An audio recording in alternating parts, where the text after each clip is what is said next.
Get your free copy of the complete tutorial at www.teachucomp.com/free.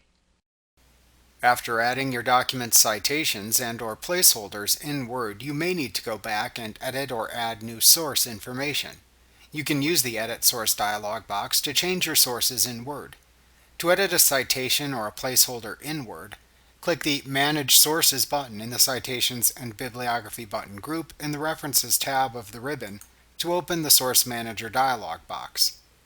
Choose a source to edit by clicking a source from either list and then clicking the Edit button. Alternatively, click the drop-down arrow on the citation or placeholder field in your document and then choose the Edit Source command. Doing either action then opens the Edit Source dialog box. This dialog box is the same as the Create Source dialog box and should look familiar. Make any necessary changes,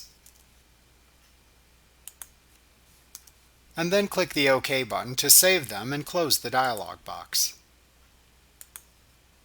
You can also convert citations and placeholders to static text when using Microsoft Word.